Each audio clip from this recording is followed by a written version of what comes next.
Indeed, Doug. Thanks very much. Samir Dowdy and the Auburn Tigers trying to make it 10 straight to open up the season.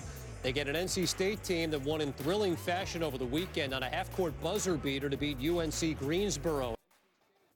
I think you're going to see one of the best teams in the country that nobody's talking about. I had them up at Barclays. They defend. They're versatile. They know their roles. They are experienced. They got 5 seniors on this roster. Yeah, just don't turn it over. That's it. Yeah.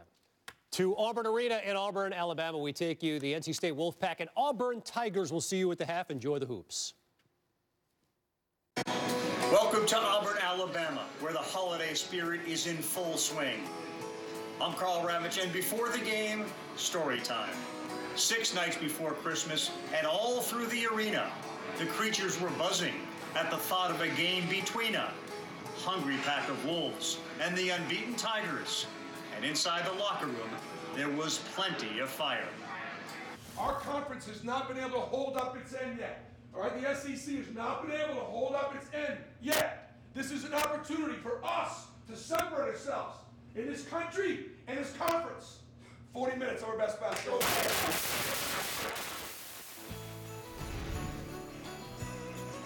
On ESPN. You're watching the SEC on ESPN, and welcome everyone. You try to figure out a word that rhymes with arena. Good luck with that. You can always count on Bruce Pearl to be fired up, and so is this atmosphere.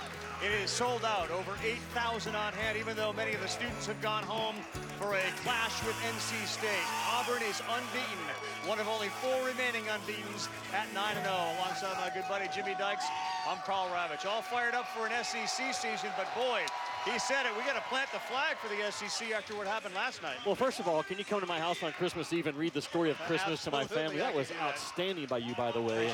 Bruce Pearl, how about the year they're having so far? They've been outstanding. One of 4 in the country right now that remain unbeaten.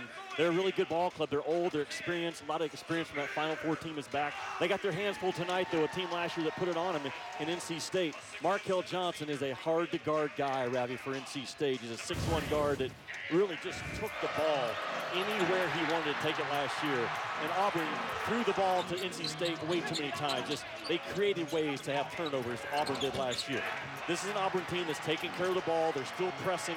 NC State presses as well. It's almost like you're playing yourself tonight if you're NC State or Auburn, but Markel Johnson is the guy. That's the guy that Auburn has to contain, keep him out of the lane. If you do, you've got a chance to beat NC State. If you don't, you've got no shot to beat NC State.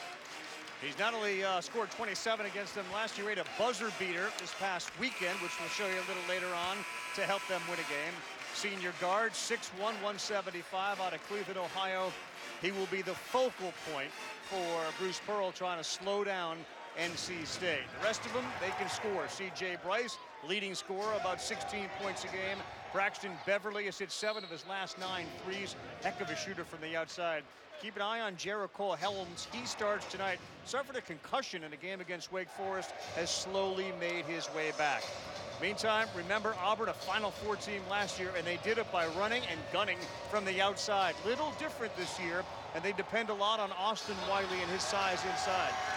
Yeah, Austin Wiley is the guy that's a load right now. There's not a lot of guys like him, Ravi, in college basketball, so it's hard to simulate in practice the size, the length, the explosiveness of this kid around the rim. And the jungle is lit, as always, when you come to Auburn, Alabama for basketball. Yeah, no Jarrett Harper this year, no Bryce Brown. So now the duties fall on the backcourt of Samir Dowdy, and he has the ball there as it was nearly turned over. He'll drive to the hole. They're going to do that a lot. And the first bucket for Wiley, and a foul. What a start for Auburn. Just a hard, aggressive, determined drive by Samir Dowdy. Right down the pipes, and a terrific dump off because you see the shot blocker come over, Manny Bates, who gets about 3 a ball game. Austin Wiley with terrific hands. He seldom fumbles fast passes. And a big foul, that's on Markel Johnson. So 14 seconds into the game, he picks up a foul. Wiley makes the free throw, and right out of the gate, Auburn will press. Yeah, it's press on press tonight. Both teams will come at you 94 feet. Knocking down the long 3, and a really good start for NC State. C.J. Bryce on the pass from Johnson. So 3-3 early. Ravi, that is the danger of pressing full court, is you leave shooters open on the back end of the press. C.J. Bryce at 41%. D'Angelo Purifoy out top. And get it to McCormick, who is the point guard on this team. Nearly loses it, 5 on the shot clock. Drives all the way to the baseline, and Purifoy launches a 3, gets the iron, so no violation. But NC State will try to push. The defense all started with NC State forcing the point guard in the weak hand in the ball screen.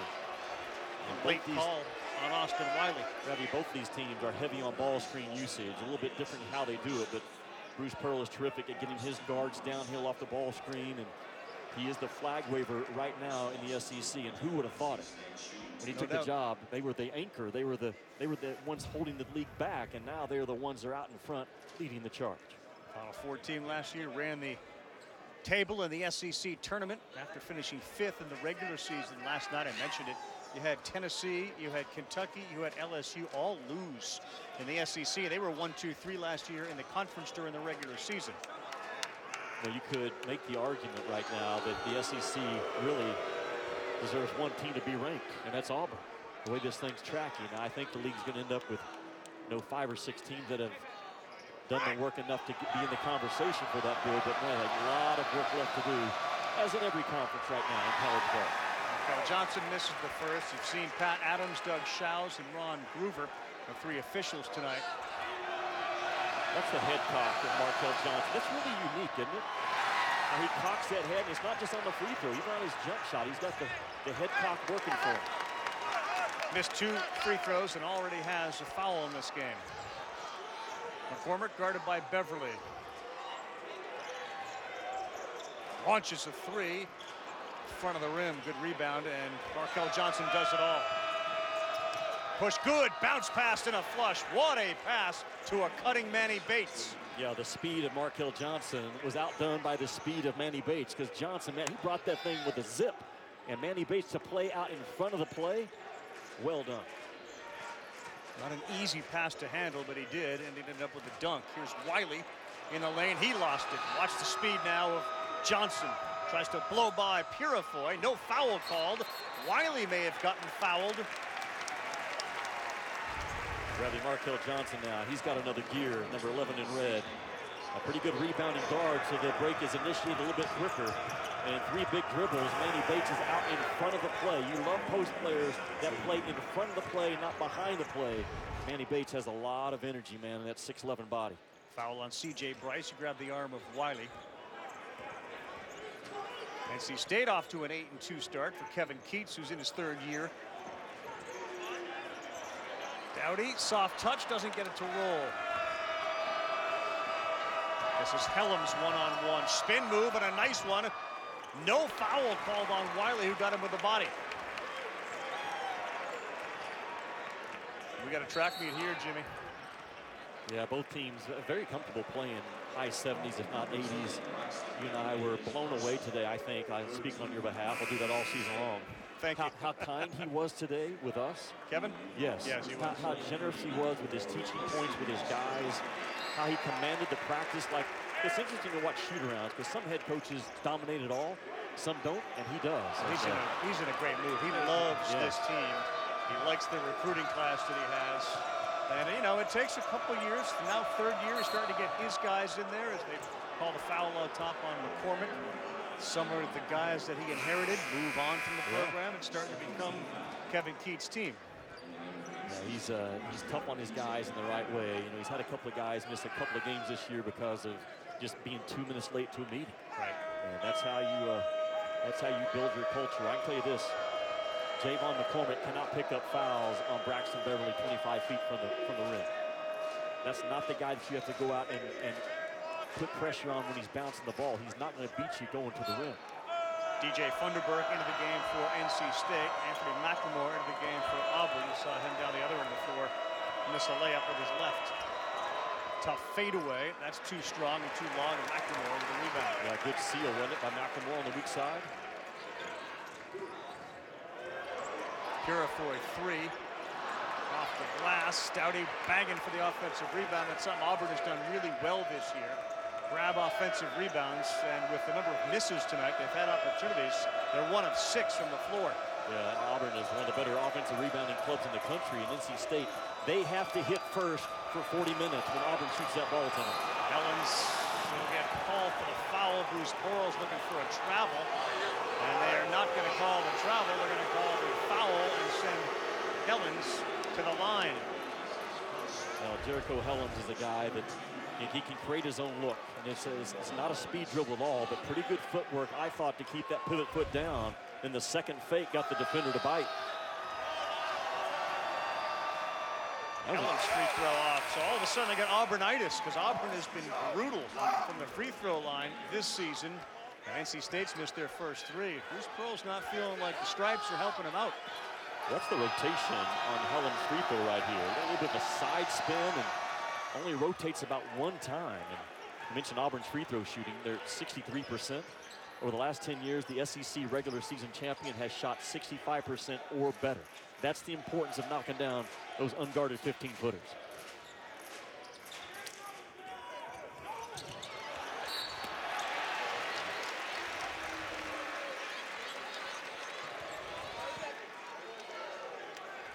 Samir Doughty gets hacked, so he'll go to the free throw line. You know, Auburn is good offensively. They don't fight pressure with pressure. And what I mean by that, you climb up into them and you deny them one pass away and push them out. They don't continue to fight and get the ball towards the timeline. They back cut that pressure. They don't fight pressure with pressure. Very well done. NC State on a 6-0 run prior to that free throw. Hey, Saturday, ESPN app, the first game of the 9th annual Crossroads Classic, Bankers Life Fieldhouse in Indianapolis. It's Indiana squaring off against Notre Dame. That'll start at noon Eastern time. Indiana men's team, Indiana, Notre Dame, Butler, Purdue. They rotate matchups to make up the Crossroads Classic. Butler and Purdue will battle a little later at 2:30, and Jimmy Dykes will hop on a plane and head there and have that game at noon on Saturday. Actually, I'm hopping on a jet, commonly referred to as Jimmy's jet. You have your own jet now. Follow me to the Atlanta airport tonight. You'll see it in the morning. Well, this kid is hard to keep out of the lane. Talking about 11 in red. Andre into the game. He misses his first three. Very good three-point shooter. And Devin Cambridge, number 35, he has it at the top of the key into the game for Auburn. Both these teams go about 8 or 9 deep, and not much deeper than that. And Auburn's lineup now on the floor. They can switch 1 through 5, which they will, and they are tremendous at icing anything on the side. Good move by the freshman Isaac Okoro, but Auburn is 0 for their last 6 from the field. Foul line extended jumper, that goes down for C.J. Bryce, the leading scorer on the team. Ravi, early, Markel Johnson's doing what he did last year to Auburn. He's taking the basketball anytime, anywhere he wants to go with it. 0 for their last 7 as Doughty misses from 3. And look at Markel Johnson handle the ball. Yeah, he's got all the passes, right-handed, left-handed. You reach on Johnson, he will teach. Thunderberg misses, and it's still inbounds.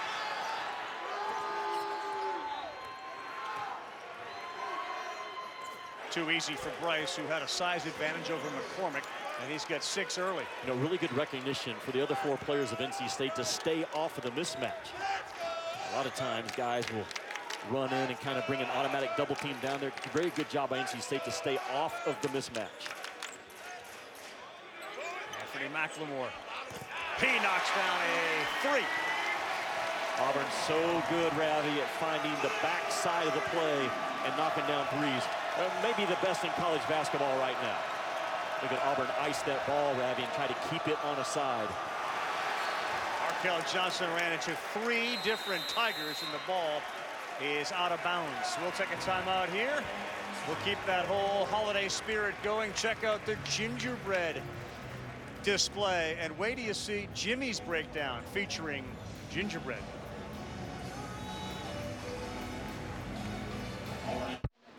One of the great Christmas movies of all time, Elf, and we have Elf in the House, which is terrific. Top 5, probably. Top. It's 10-8 here. Jimmy Dykes, Carl Ravitch, welcome again. Looking forward to seeing how this one plays out. 10-8 early. C.J. Bryce with 7 of those 10, so a tight game, which is what we thought. But we talked about gingerbreads going to the break, and you were going to break down using gingerbread? Yeah, well, in the spirit of the holidays, on this gingerbread court that I made earlier, this is my guy. He's the defender for Auburn. So when the ball goes to the side, he's going to ice it. He's going to play just like this, Ravi, so the ball can't come back this direction. Freeze the ball there. Yeah, freeze the ball, ice it, make it go downhill. And That's what the Auburn defense do. They keep you over there on one side. They make it very difficult to reverse the basketball on my gingerbread court. I like that. Simple, understated. Here. What'd you do today? I spent an hour building this. I didn't have to do the basketball court. So with the, of course, premiere of the Star Wars movie, we went with the Star Wars theme. And the gingerbread house, believe it or not, only collapsed once. Yeah, the Rise of Skywalker comes out tomorrow night. Right. You win the contest, by the way. Yeah, but yours was so much easier to explain. What? You spent an hour on that. Just 1 hour. I spent 5 minutes. Yeah, well, that shows. It shows, too, that McCormick's got end-to-end speed, very similar to last year's point guard, Jared Harper. 10-10. And that may be a goaltending call. It looked like an initial block by Cambridge, and then when it hit the backboard, he hit it again. Yeah. Bruce Pearl is not getting along with Adams, Groover, and Schaus tonight. The original block is there, and then he went back and hit it, Jimmy. Yeah, I think the official missed the first block. Yep. I think once the first block occurred, that's a free ball. Hard play to make, though, man. I was visiting with all three officials about an hour before the game, just the constant studying and film that they're watching on those bang-bang plays. So tough. Dowdy into the lane, got hit. Finger roll, no good, but Doug Schaus has the call. You have to honest guard Samir Dowdy. What do I mean by that, Rad? You can't take away his right or his left. You can't back off of him or crowd him. Honest guard him because he can score now in every area of the game. So there's only 4 unbeatens left, and of course we're looking at one here in Auburn. The other 3, Liberty at 12-0, San Diego State and Duquesne is a real interesting story at 9-0. Well, they don't have a home court right now. Their building's under renovation, so they practice in a rec center on campus. They go back to their dorms to shower, but those guys love ball. They're playing for the right reasons. A lot of guys don't play ball for the right reasons. I think that Duquesne team this year probably exemplifies that statement as much as anybody. Dowdy makes 1 of 2. Alan Flanagan into the game for Auburn. Devin Daniels looks down low and finds Funderburk. Now they kick back to Daniels for a 3. That was over Wiley.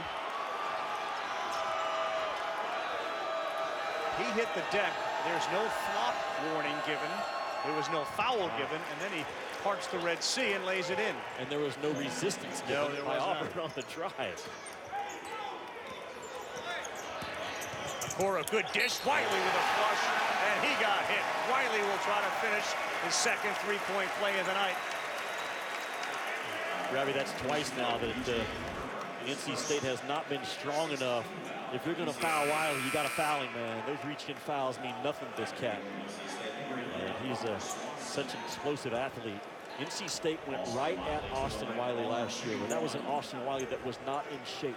This year he is. Yep. He's a different player because of it. Injured most of last year. He was the MVP of the Legends Classic in Brooklyn, scored 18 against Richmond in the title game. And yeah, not only is he healthy, but he is in much better shape. He spent the entire summer in Auburn. He's a huge key defensively and offensively. Cambridge with a reach-in. That NC State runs really simple offense to perfection, and I love that about them. Just a lot of 4-out, 1-in, setting ball screens for Johnson, either in the slot, on the side, or up top, moving their ball screen action around, and letting number 11 control the basketball game. He does a good job of controlling the basketball. He does. There he is again, the drive. That one is blocked, and it's Dowdy who comes away with it. Cambridge will push. Contact, and it's a charge. It was an easy call to make. We talk about how hard guys run in transition. Doug Schaus now busted his rear end, the official on the left. He's at a full-out sprint to get there. And I think that's a good call. I think it's the right call. Devin Daniels has the right to continue to move to try to maintain his position. That's what I like about you. 8,000 other people didn't agree with you, but you went and stood on your own mountain. Yeah. They weren't crazy about my gingerbread court either. It did not faze me. There's that icing action, keeping the ball on the side. Got to deal with it. Good hands by Wiley, and another turnover for NC State. transition ball screen by Wiley was hard to defend. And a mismatch underneath and the turnover. Pass ahead, and thanks to Johnson's speed, he's able to retrieve it. Helms pump fake three, too strong. Dowdy got hit, they're going to call a foul. They're going to call it on Daniels. Almost as if they were playing soccer. Dowdy was hoping for the advantage. We had a layup, and you took it away. Markel Johnson is as good of an equal hand passer that I've seen this year. He zips that thing, Ravi, with his right and his left off the bounce with either direction. It's a simple part of the game that very few college point guards have mastered, and this kid has.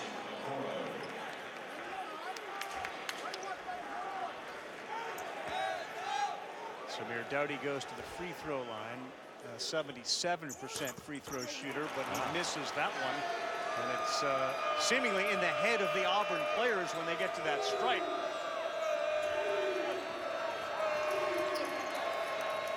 Johnson to Helms, who takes it hard. That's blocked by Wiley. Rebound twice, and a good effort there by Manny Bates with the left. Yeah, I like Manny Bates. #2 in the nation in terms of block percentage on the defensive end. But that is a quick jumping 6'11" dude now, 15 in red.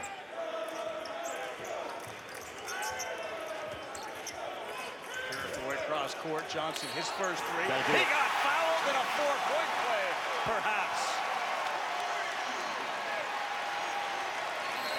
Ravi, you have to do that if you're Auburn. Austin Wiley's posted up on the ball side block. The help defense is so concerned with Wiley, it creates a long, late closeout for the shooter on the backside. The backside bombs of Auburn are outstanding. Jamal Johnson knocks it down, and Jimmy Dykes' good buddy, Gus Malzahn, the head coach at Auburn, will join us.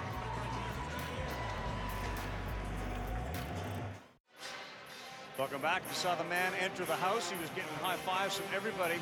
Football recruiting class, the early signing period, and he finds the Auburn Tigers at #5, which is like great news. You're #5 in the country. The challenge is you got 2 other SEC schools ahead of you. So we're going to go, because it's been a holiday type feeling here. Congratulations. That's a great deal for Auburn football. How do you feel about it? Yeah, I feel great. You know, not only great players, but high character guys. You know, 12 of them have a 3-point or higher GPA, and the future's very bright. Well, we're happy to have you here. A lot of people don't know the backstory between you and Jimmy. Why don't you sort of take us through the backstory? Because this is not the first time you've seen Gus. No, not at all. We've been great friends for about 25 years. I was actually an athletic director at a high school in Arkansas back in like the early 1990s. And I was looking for a football coach. And Gus's name got passed across my desk. I made a couple of phone calls, and I knew instantly that I wanted him. Back at Shiloh Christian, he went on to win a couple of state championships there, and then went to Springdale High School after that. And we met at lunch one day at the Mexican restaurant on the corner and talked about him getting into college coaching. And next thing you know, he's the head coach at Auburn, right? Yes, it's incredible. That was 2000, and here you are 19 years later here. Yeah, I've been very blessed. You know, I've been very blessed to be in the right situation, the right time. Great players, great coaches. But this guy gave me my chance now, and I wouldn't be here today if it wasn't for Jimmy Dykes. Right. So, Rav, I'll tell you this. So I call him in after his first year as the head football coach. And my girls basketball coach at the time is young and just getting ran over by the parents. Right. So I said, Gus, here's what your off-season responsibility is. You're the assistant girls basketball coach for the rest of the year, just to make sure that things don't go crazy on it. And he was great. You remember that? I did it. I kind of enjoyed it, really. What's the message to get the parents off the coaches and the kids? As the three is knocked down from the corner, and Auburn's starting to heat up. Jamal Johnson's made a big difference. What's the key to get the parents to back down a little bit? You know, I think just be honest with them. I think that's the best recipe. And just be honest, and things take care of itself. You can hear the atmosphere in here. It's something they're used to at the football stadium. They're feeling it here. A 7-0 run. We'll be back with Gus Malzahn right after this. Yeah, this year's edition of the Microwave, Jamal Johnson comes in and quick 7 points, 2 threes, and a foul on one of them.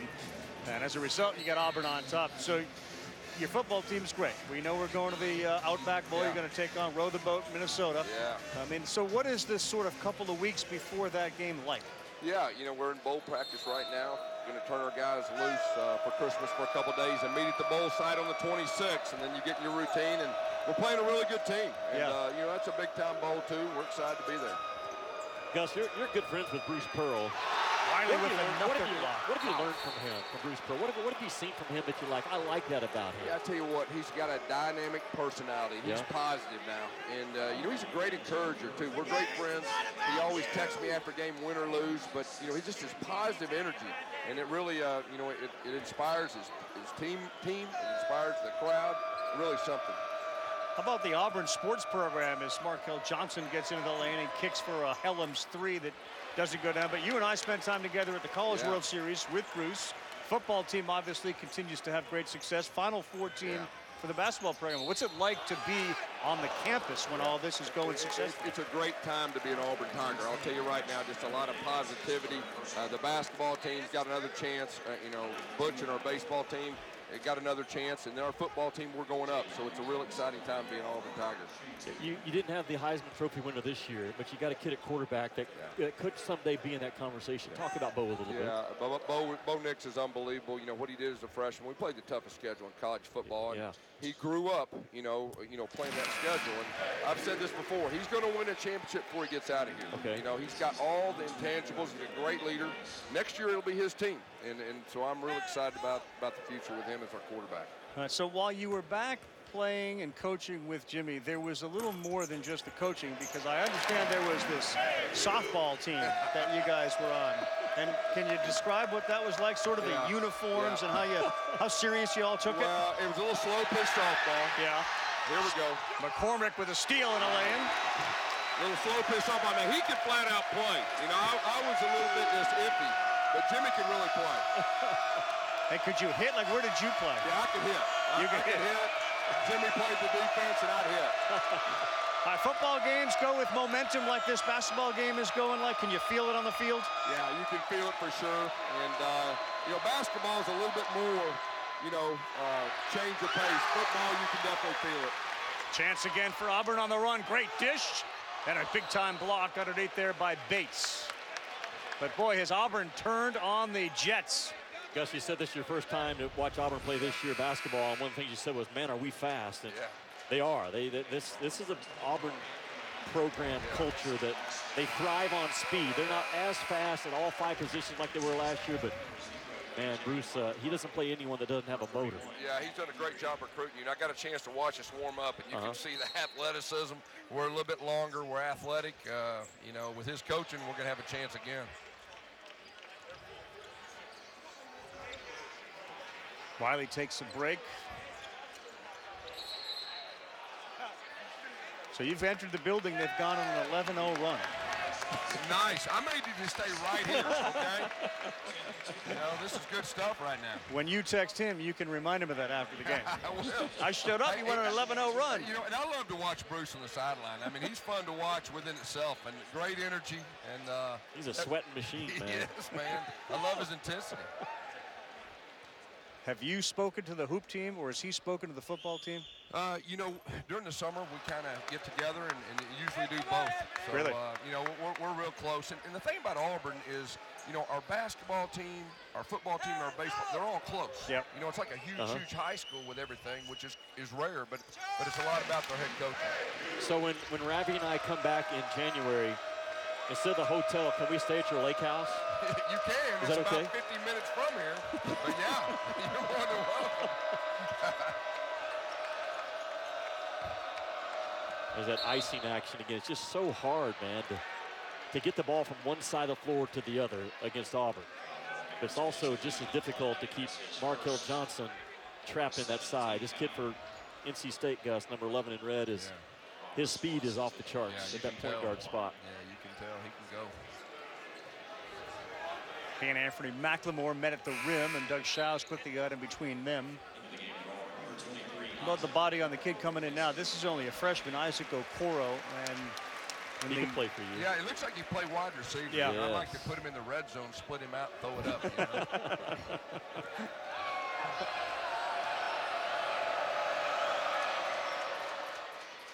Did you play basketball growing up? What was your sport? Yeah, I love playing basketball. Played a little everything. But, Did you? We ended up going to college playing football, but big basketball fan. And, been keeping up with this guy for a long time, back when he used to play. Some vicious pickup games. I'm sure. Back at Shiloh Christian. I'm sure. Yeah. We take every opportunity. College World Series. Are you a guy, when you recruit football players, are you only recruiting football players, or are you a multi-sport athlete? I want that best athlete. Yeah, I mean, I think it's a positive that they play multiple sports. They stay competitive year-round. I think that's real important, and so we look for that. Good. Dowdy, he got fouled, no call, and in fact, just a turnover. Boy, he ran right into Funderburk. Did you see contact? Well, you can do that if you go straight up within their restricted arc. It's a great defensive play by Funderburk. I think going to get a Coro with a hold. This kid plays with courage now. Watch Funderburk. He's actually outside the arc, because he's entitled to go straight up. Yeah. It's a very physical ball game. Now, I still have a little bit of, you mentioned mule softball. I'm still a little bit bitter because we had a chance to win a tournament one weekend, and Malzahn pulls his hamstring. So he's hitting balls out to the fence and getting a single out of it because he can't run. Hey, but I finished, okay? No, you did finish the tournament. Yeah, you showed some toughness. Yeah. We call that posting in baseball. Regardless of, he posted. He was there. It's pressure on pressure. It's like you're playing yourself right now in this game. McLemore, perfect move with the left, but he can't finish it at the rim. 26-17 as Markel Johnson tries to bring the pack a little closer. He's taking the ball. Johnson is anywhere he wants to take it. It results in a wide open three on the backside for Pat Andre. Pat Andre makes a living shooting threes. He's about a 48% three-point shooter.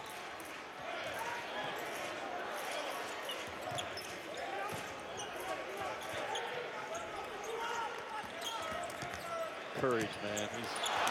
He is never afraid through contact for a little kid. He missed a number of shots right at the rim. McLemore and McCormick. McCormick's missed more than his fair share this year, by the way, the point guard for Auburn. Back-to-back threes. This time it's C.J. Bryce. And all of a sudden, the 11-0 run is now a three-point game. 10 points for Bryce. Kind of game you anticipated. High scoring, both teams averaging over 80 a game. Johnson tries another three. He goes down, no foul. Purifoy, pretty dish inside and a layup. Isaac Okoro. Ravi Auburn's really good at those long rebounds, but they still get about 38% on the offensive glass. Like I said earlier, NC State, you have to check your guy every time in this game. Check your guy, challenge a shot, chase down loose balls. Great pass, Funderburk with a flush. They are really good, NC State is, at just rolling that big to the pace of the bounce on the side. You enjoy the pace of a basketball game compared to a football game? Yeah, there's no doubt. Especially the way we play. We're getting close to the next media timeout. How did it feel walking off the field this year after you beat Alabama in what is a bitter rivalry? Just what's the feeling like? Yeah, it was unbelievable. Real proud of our players, the way they played. Of course, that game is so big, and you win at home. The crowd comes out there. Our seniors, it was senior day. It's as good as it gets. Gus, thanks so much. Happy holidays. We appreciate it. All right, thanks you for having me. Waffle House? No. Headed back to office, you know. Work to do. Yeah. Start of the recruiting class. Top 5 in the country. Good game right now. Very physical. An 11-0 run with Gus in the house. Then all of a sudden, NC State showed up. And the threes and the dunks. And we got ourselves a three-point game.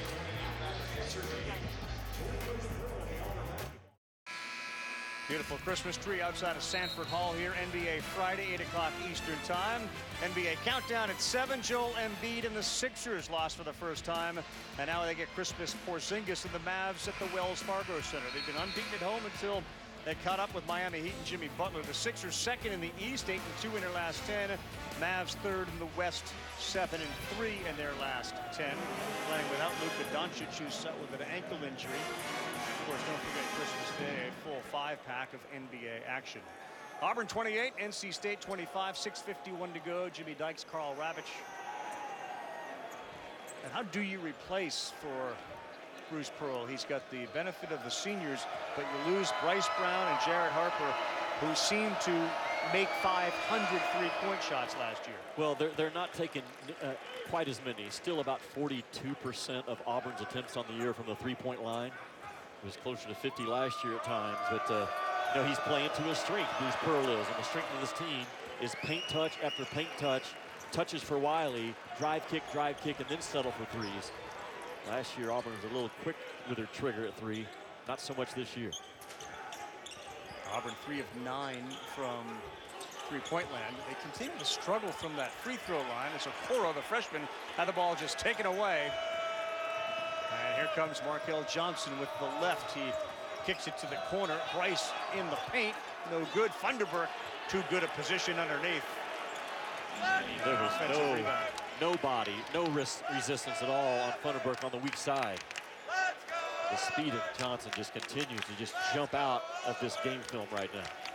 Anthony McLemore, that's no good. And after they went on an 11-0 run, a 13-2 run, 15-2 run now for NC State. Have I told you how impressed I am with his ability, Johnson, to pass that ball, Ravi, with either hand? Yes. I mean, that was a dime dropped in from about 40 feet to ignite the break with his left paw. He's got some special stuff about him now in transition. Okoro, boy, Auburn has missed a lot of shots when they look at the tape that they will know they should have made. And they're a little different team when Wiley is on the bench. Well, defensively, they can switch 1 through 5. At times, all 5 guys can shoot threes. And there's our guy again. Just he's taking the ball anywhere he wants to take it. And he knows that he can. And Auburn right now shaking their heads. And what do we do with this kid? Bruce Pearl's getting a warning, I believe, a bench warning. Watch this pass though. The left. Look at that. That looks simple, and it is not. And the bigs of NC State are so good at getting out in front of the play. And Markel Johnson rewarding the effort. There he is again. It's a paint touch game, Ravi, I'm telling you. It's a paint touch game, and it's a make your layup, make your free throw game. And this kid right now is, the game is in his hands as he takes a breather. He takes a break. Austin Wiley back in. He's only played 6 minutes, and of course last year banged up a lot. McCormick stepped on the out of bounds line. We've seen so much of that with the extended three-point line. It should not still be happening 6 weeks into the season. You've played out of the corner, and you know your plays out of the corner have to start with a side step, not a back step. 6 turnovers for the Tigers. 5 minutes to go in the first half. A lot of contact out top. Yeah, Auburn trying to really impact the ball screen with their defense, getting into bodies, being physical without fouling. Now Flanagan, and he deflected that pass. That's a turnover for NC State.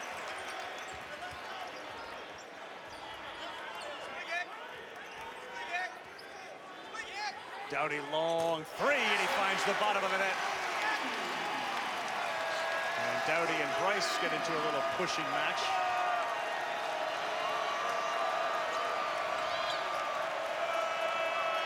Okoro, a top defender as a freshman in the country, and there he is with a deflection, which leads to a turnover. Doughty penetrates, absorbs, and knocks it down. And we're tied at 33. Samir Doughty with 7. Ravi, it all started, though, with your description. The ball screen defense deflection. Those are so important for Auburn in terms of their ball screen defense.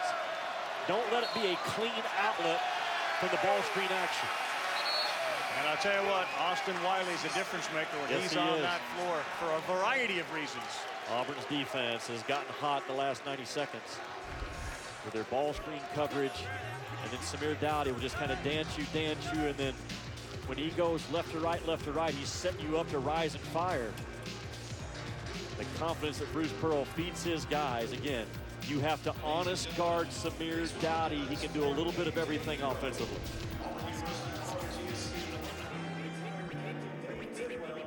With Sean Farnham and John Crispin, I'm Kevin Connors. Coming up on the E-Trade halftime report, much more on the story that's sent shockwaves through college basketball. James Wiseman withdrawing from the University of Memphis. Meantime, in our game, how much fun would it be to play with a guy like Markel Johnson? Yeah, Markel Johnson. Best way to attack a switching defense is to attack a switching defense. He does just that with the dribble and with the pass. These are really interesting points by both of you. My big question for you, Jimmy Dykes, is I want to know the holiday movie bracket. Are we going with Elf or National Lampoon's Christmas Vacation?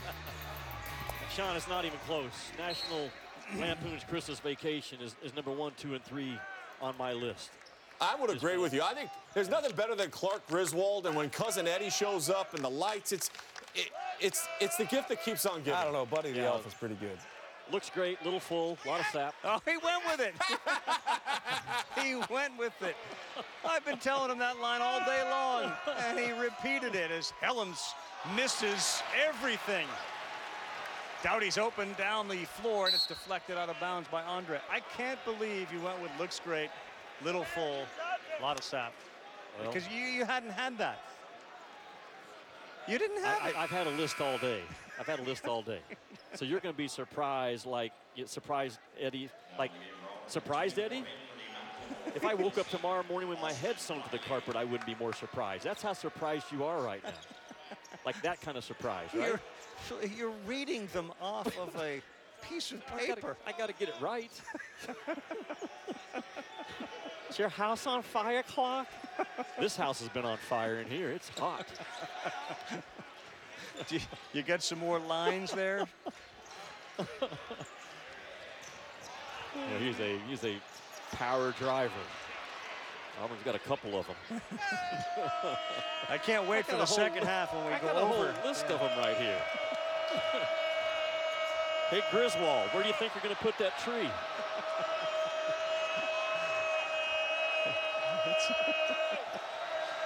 It's not going in the yard, Russ. It's going in the living room. Auburn can't make 11 pick up the ball. Look at Doughty talking to Johnson. But they can't make him pick it up until he shoots it. Way off, and a chance for a breakout dunk here from Doughty. Instead, a foul and a basket.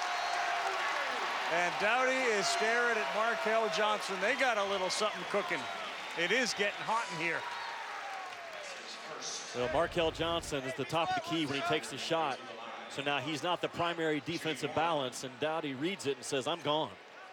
And a good job to throw out and the throw ahead to Doughty, who takes the hit. Win those collisions at the rim. I don't care if you're a guard or a big guy. Win the collision at the rim, your team wins ball game. Doughty just won it. You know, when I see Samir Doughty, and we did the whole SEC season last year, there just feels like Harper and Brown were so animated in the way they played, aggressive in the way they played. Doughty seems to have taken that, and maybe to even a higher level. Like, to me, Auburn has personality. You know what I'm saying? You watch some teams play, and they play hard, they're good, they don't have personality. But this Auburn's personality is grit. That's what it is. McLemore altered that shot.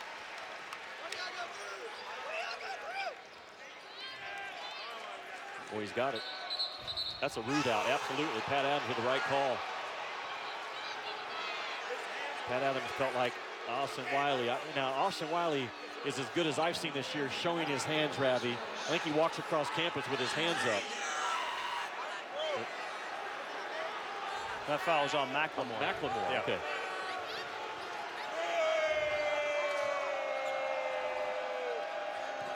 Thunderbird, they're going to get a call for a walk. Well, NC State is popping their big guy out of the ice action to the top of the key. And that time it was Thunderbird, and Bruce Pearl is gambling. Can your 5-man make a play out of our ice defense? And that time the 5-man could not finish it. Let's go, Auburn! Let's go! I need to get my gingerbread guy out again to show ice. Tough bounce pass there from Okoro on the ground. Daniels keeps it alive, and here goes Markel Johnson again. Oh, a big collision underneath. Let's hope everyone's okay, because Johnson went in rather awkwardly. It looked like he had tripped.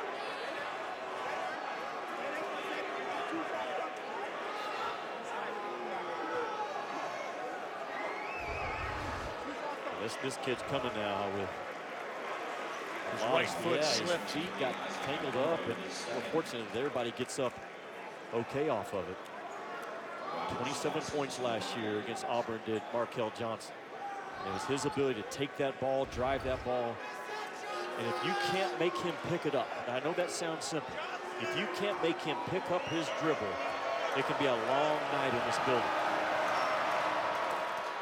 Free throw in. We've had 22 fouls in this first half, and it's been an intense basketball game. 6 points for Markel Johnson. And that was a scary moment. His right foot slipped, and then the rest of his body followed him down to the floor, and then Okoro landed on top of him. Ravi, he tests your defensive patience, because I've watched the last 3 games of NC State and counted multiple possessions where Markel Johnson bounces the ball 11, 12, 13, 14 times within the possession. Isaac Okoro, they're looking for a goaltend. Chow's confirms with his fellow official, no, we're not going to give you the goaltend. Well, Doug Chow's has the contact call from the baseline.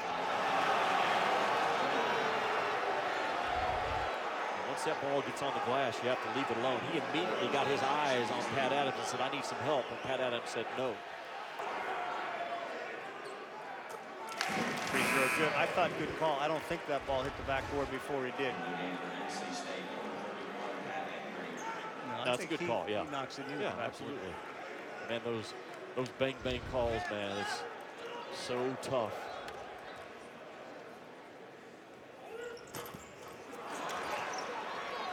How about NC State on the boards in this game? They've been dominant relative to Auburn, and that's not the way they both came into this game. The ball was kicked. They don't call it on Okoro. Bryce drives hard against Wiley. No chance. Wiley's only got 2 blocks, but he has impacted so many more shots. Top pass down low, and Doughty gets it ahead, and it's thrown away for another turnover for NC State. Ravi Doughty cost his team an automatic 2. He threw the ball to the defensive side of the play, because Wiley had ran and spread out like a big Christmas buffet, but you threw the ball to the defensive side of the play. Good use of the Christmas buffet. Good visual. I saw the picture of you at Thanksgiving. How many people do you have at your house? We drew 27. Wow. Outstanding by you. Nice layup by Isaac Okoro. Markel with a push, and down the other way they turn a bucket into a bucket of their own. In 2 seconds. The ball was on the rim at 28 seconds on the shot clock by NC State. They will run it right up your backside.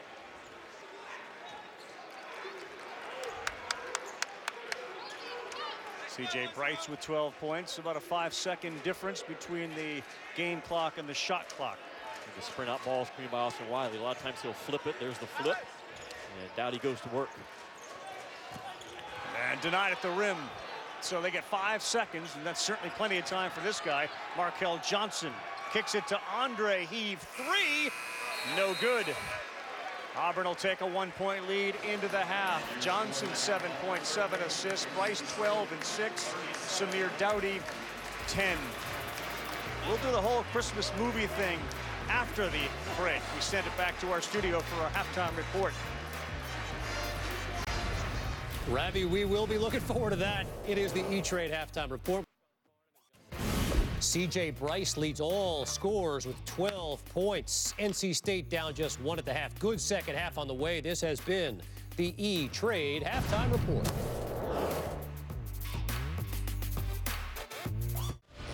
This has turned into a holiday treat here. Back with Jimmy Dykes, Carl Ravitch, the Christmas tree outside of Sanford Hall here on the campus of Auburn University. We've got Christmas sweaters that actually light up, which is great. We got a 1-point ball game as this is the SEC on ESPN. Elf's in the house.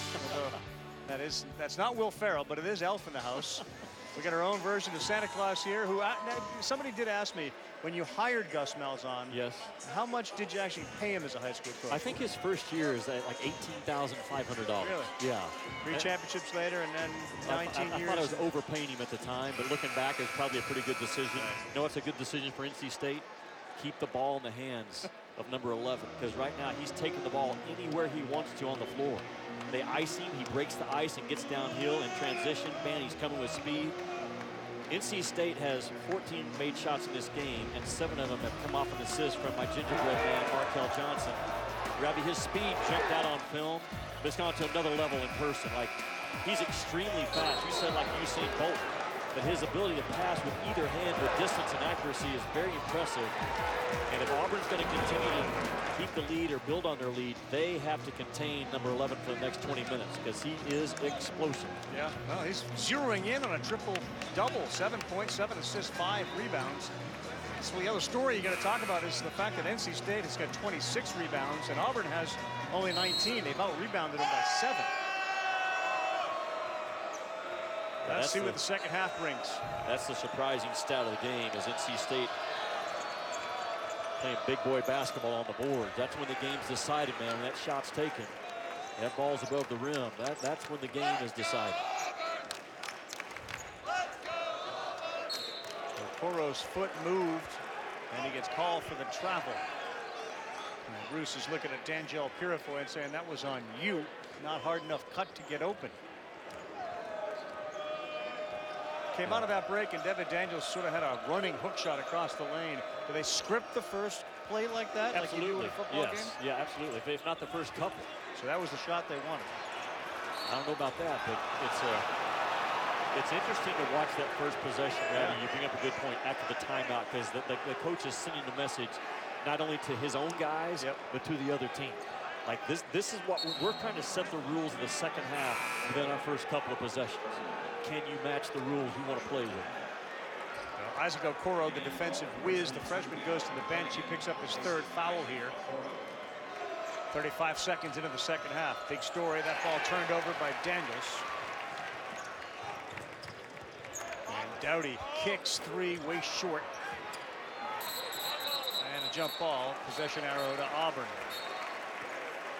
Buffalo taking on Charlotte in the Makers Wanted Bahamas Bowl. We are in bowl season. It begins tomorrow. That game at 2 Eastern ESPN. Then at 7:30 ESPN 2. Utah State taking on Kent State, the Tropical Smoothie Cafe Frisco Bowl. Both live on the ESPN app. And this is Charlotte's first bowl game. They come into this one having won 5 in a row. Buffalo has won 5 of 6. Inbounds to Wiley, and we're going to get a foul. And raising his hand is Manny Bates. That's on me, and I think he's saying, take me out of the game. He's hurt. Funderburg's going to come in and take Bates out. The Auburn is really good, really simple in their baseline out of bounds under at times. They're so good at popping those guys off the box and then just elbow drive, bubble drive off of it. Can Wiley drive it? Good defense by Funderburg. Try to work that 2-man game again as Wiley rolls. McCormick high off the window, and he gets it to go. This play by Javon McCormick. Wiley looks like he got hit in the face. Yeah, McCormick's 5'11", but he played about 5'5", and that's a positive, man. He really gets low, turning the corner. And watch Wiley get popped in the face at the end of this play. 15 white right there, just inadvertent by Funderburg, but right across the bridge of the nose. So bad news for Auburn. Wiley goes to the bench. And he'll sit at the end of it and get tended to. Bates stretches. And they've done something to that left shoulder area. Frantic pace in the first half. And as we are underway here in the second, Auburn with a 3-point lead. That Manny Bates, he's had shoulder surgery twice in the last couple of years. A tough pass down low, and it is now given to NC State. Yeah, the passing lanes that look open in this game are closed off within about a half a second. At all 5 spots, the quickness and the speed. Auburn's not quite as fast as they were last year, but they still got some zip about them now. 3-pointer, and that's going to anger the Auburn folks. That replay was shown here. It went right off the foot of the NC State player. So they gave the ball to him, and the Wolfpack hit a 3 to tie it up at 40.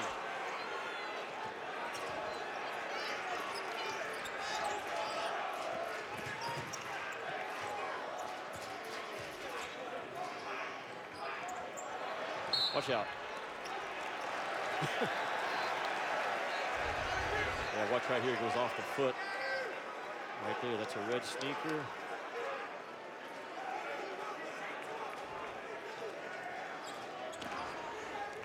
Wasn't it Dowdy's hand get in on that? It may have. No one is harder on themselves after a game than the actual officials. I'm sure. Dowdy, long launch, and nothing but net. And the message stare down afterwards by Samir Dowdy. He's got 13. Pressure here, they threw it right into Dowdy's hands and he couldn't steal it. Helms, charge. And looking at the restricted arc, yes. Doug Shows needs some help on the call. With that three by Dowdy and the stare down afterwards.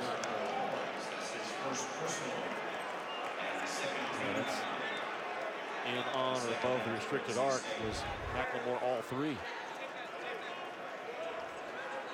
Interesting call in the Kentucky game last night, end of the game, that had to do with the restricted area and a block being called. Well, once officials make the call and they say it's a restricted arc call, in the last 2 minutes you can go to the monitor and get it right. And that's exactly what happened last night in that Kentucky game. Kentucky losing to Utah. Got another huge test coming up against Ohio State this weekend. That's D'Angelo Purifoy. He missed.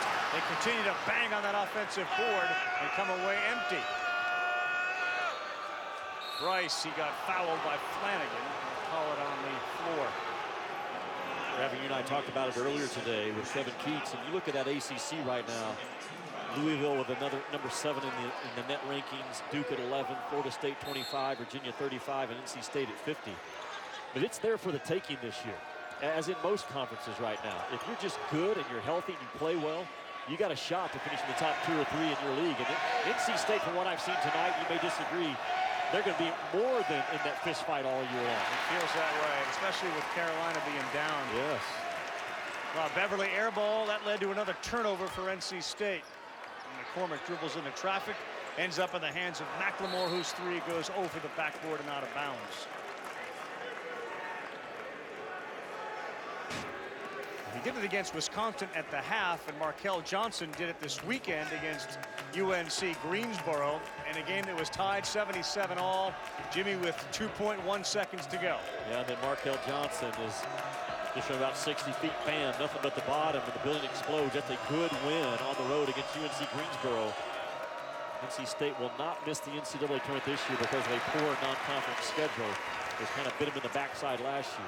12 turnovers. McLemore, an easy layup there. And that was a weak pass on the other end that time by the left hand of Johnson. Yeah, it's one of the first ones we've seen in this ball game, and a terrific throw-ahead conversion pass by Auburn. The building is starting to get hot once again. Kick corner, Bryce can't get that one to go. And Dowdy with a rebound and a foul on Helms. The pass from Johnson, Ravi, was at the knees of the shooter. And I personally am not a guy who teaches shoot a bad pass. It just throws you out of rhythm just enough. If that ball is at the waistline and between the numbers, that's one thing. But see how he has to go down and get it? That normally throws shooters off. And you try to have discipline to not shoot a bad pass. And more times than not, it'll cost you if you do. So Johnson's going to take a break. He goes to the sideline. So does Helms into the game. Andre, the good three-point shooter. Devin Daniels also into the game for NC State. I know whoever wins this game is going to have the happiest Christmas ever. Wow. You are just Jimmy the Reach lights tonight. Just reaching, digging. Sunday night, don't call me like you're going to anyway. We're watching National Lampoon's Christmas Vacation. That's what we do at the Dykes house. And you can read the script. Who am I? I'm a senior guard for the NC State Wolfpack. Some things you didn't know about me: my birthday is the day before Halloween. I love artwork, and I want to start my own clothing brand. Who am I? I'm CJ Bryce. Yeah, I mean, there are some holidays you don't really want your birthday around. Halloween's okay. It's not as if you're getting a lot of presents on Halloween, so your birthday is separate. Right. The Christmas sort of birthday thing interferes with Well, am I getting Christmas presents here? Am I getting birthday presents? But he's having himself quite a night, right on his season average is C.J. Bryce. 6 of 11 from the floor, 3 of 4 from 3, leading the way with 15 tonight. Ravi, he was the 2017 Colonial Player of the Year for Coach Keats at UNC Wilmington, and transferred to NC State. He's a hard guard, 6'5", he's tough, he can make a three, about 41% clip, gets in the lane, gets tough rebound. 1 of 5, Wolfpack averaging double figures. He has played, as you said, at UNC Wilmington. He's been everywhere with Keats. Then he followed him here. He's played for no one else, and he's been at 2 schools other than Kevin Keats. I see why you'd want to play for Kevin Keats. He's got an infectious personality. Yes, he does. No Markel Johnson on the floor for NC State, so I would expect Auburn to really climb into jerseys right now and see if guys can go by you. Andre 3, that's good. He is a terrific three-point shooter as he knocks that one down. You cannot stunt even for a half a step off of a guy that can shoot it like Andre. And I think D'Angelo Purifoy just bit just on a half step of a stunt, and it cost him 3 points. Brad transfer out of Lehigh as Purifoy got banged, ended up on the floor, no call. That's your straight up defense.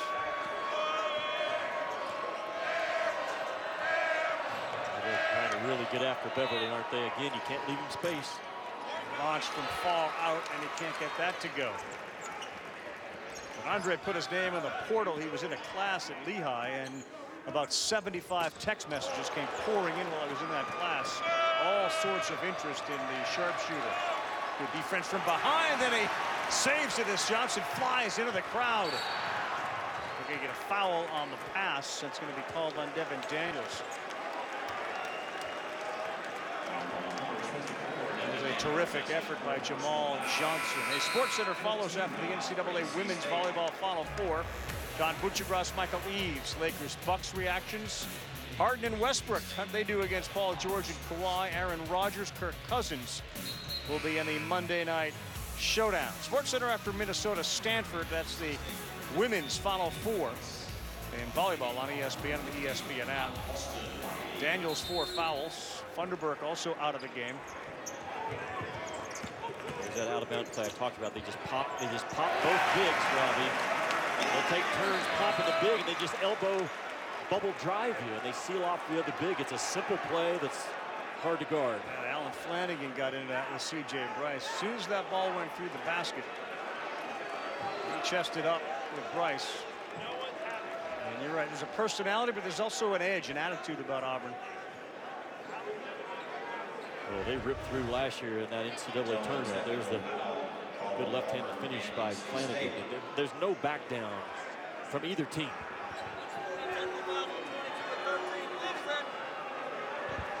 Yeah, unsporting technical fouls at offset between 22 white and 13 red. The game has great meaning to both of them. Ravi, NC State start off the season with a loss to Georgia Tech, a bad loss, by the way. Their other loss to Memphis. And Auburn, although they're undefeated, this is their first Power 5 team they've played this year. Trying to send a message to Auburn right now that we are the team to beat in the SEC going forward.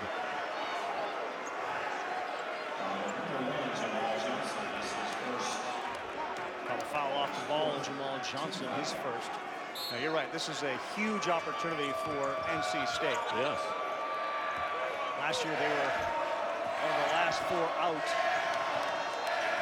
Came down to a lot of that net quad 1 wins. Although Kevin Keats kind of suggests if we had beaten either Duke or Carolina during the season, Virginia, we probably would have gotten in. They lost all their games against those power teams in the ACC. Markel Johnson back in the game, drives, so and that is strong. Ravi, from way up top, Johnson he's getting severe pressure on him, but he just refuses to not get down between the pipes. And Auburn is very good now. They ice it, down it. I keep using that terminology, but Kevin Keats says you cannot ice my guy out of this game. And that's a great example of Markel Johnson saying, not tonight. Alan Flanagan goes to the foul line. He's got 4 fouls. He goes to the bench. Johnson free throw is good. He completes a 3-point play. Now double digits with 10 points.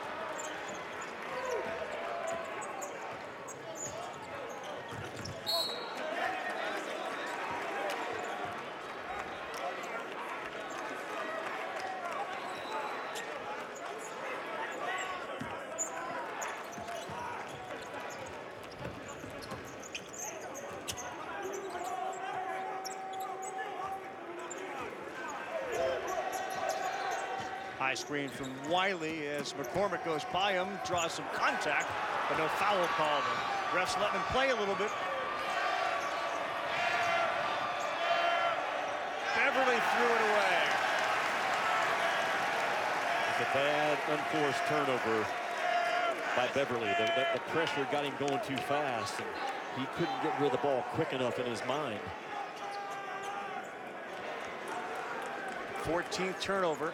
Good defense by Auburn against NC State, a team that averages just over 11 a game. They got 14 now. There's one. Beverly had it, would have had a layup. Instead, he slows it down and he throws it away again. That one out of bounds. Kevin Keats is having a few words with Braxton Beverly.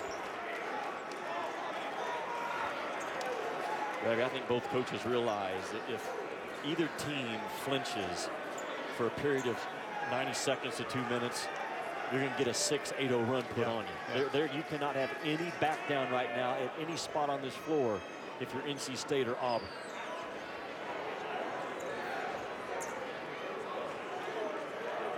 Flanagan 4 fouls for Auburn, so he's out. And Daniels 4 fouls for NC State. Beverly getting a lot of run here in the second half because of that. They take a look at the clock. Auburn's so good now, not letting you get it inbound. A good job by NC State to keep it simple. Just pop the 5 and turn it into a little bit of a foot race to get the ball in. Kel Johnson, he's traveled, they didn't call it. He'll launch a 3 from the corner, and it drains. Big time shot out of a 27% three-point shooter. I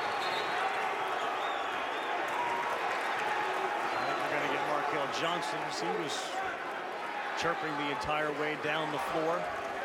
Kevin Keats is saying, turn it down a little bit. There's a lot of that going on in this game.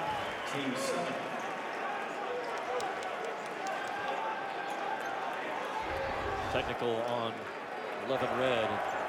Johnson just does a good job after he gives it up to sprint out to the corner 3 and make the shot and go back to the other end and start playing defense. Act like you've made a shot before. And that goes for both teams right now. Both teams have guys that are making it about me after a made shot or a great play. Yep. And that's not a good spot to be in. Johnson makes 1 of 2. Wasn't easy at the free throw line. So we are tied at 49 with 13 minutes to go. Tough, well-played, hard-fought game with intensity on both sides. Running high. You can't do that. You cannot make those soft high school passes in this game for either side. They're denying, they're framing when the ball's in the middle of the floor to take away passes to the side. You better be tough and own your spot in this game. I'm telling you, you'll get chewed up if you don't. Freshman Isaac Okoro checks back in to the bench. That soft pass, Bruce Pearl, so I can't have you out there right now.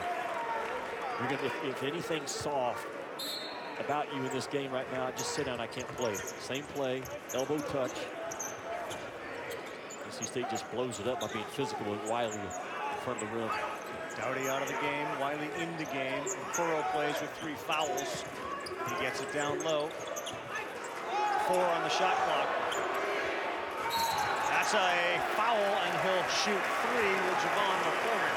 Not a good foul for Markel Johnson with 2 seconds on the shot clock. Larry, that's just a good example of you're mouthing a minute ago, and now you get over-competitive, and you've lost your discipline within this game. You've lost it with your mouth, and now you've lost it with your lunge on the defensive end of the floor.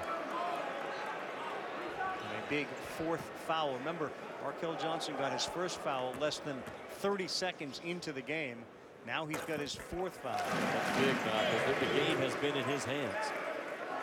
And the game looks different when 11 is not on the floor. And Auburn trying to stay in that stack of 4 teams. I love Richie McKay's team at Liberty.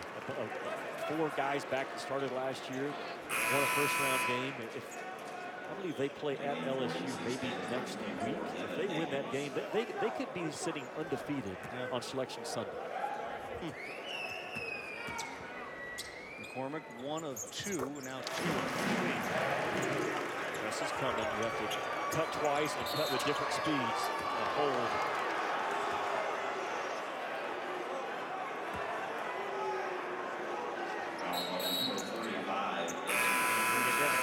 With that foul, he comes out of the game. And Flanagan back into the game. So fouls mounting for both teams.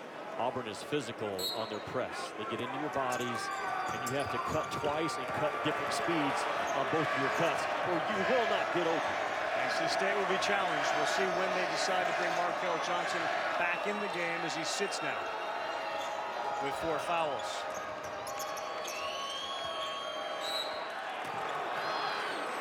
Foul on McCormick from behind. That'll send Bates to the free throw line to shoot 2.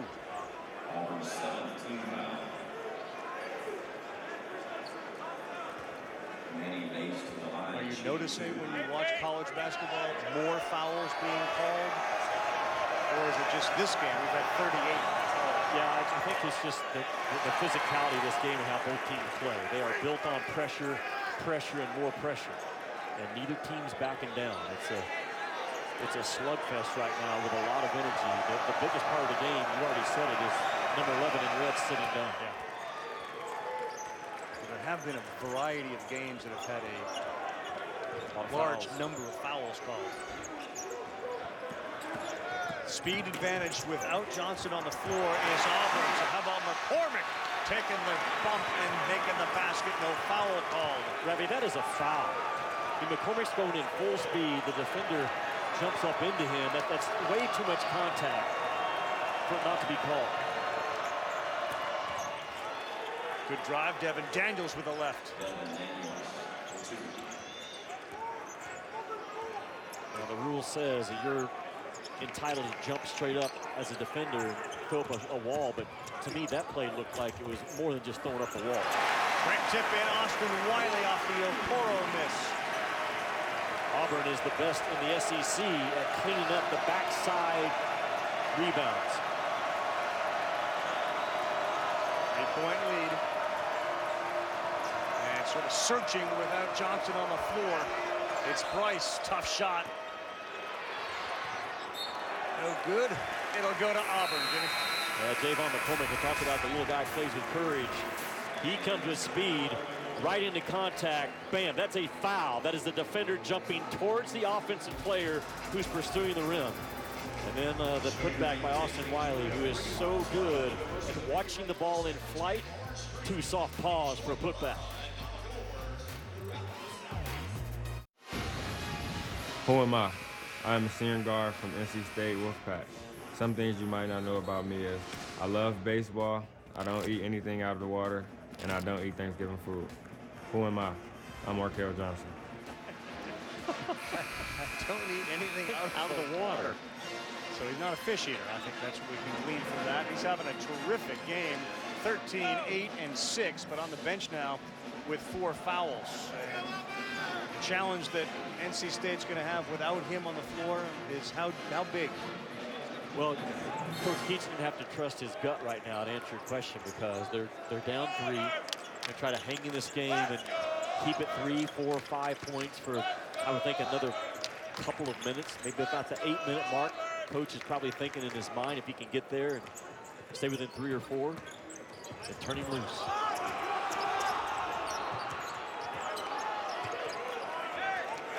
Reset with 8 on the shot clock. Samir Dowdy back in, launches a 3. Too strong, but Okoro and the offensive rebound. He wants to go to the hole, and he gets it to go with a left. Isaac Okoro starting to flex for Auburn. A very patient power drive by Isaac Okoro. Just read the defense, saw a gap, attacked the gap with power, Funderburk doesn't come over because he's engaged with Austin Wiley, but at that point, the ball is the most important part of the play.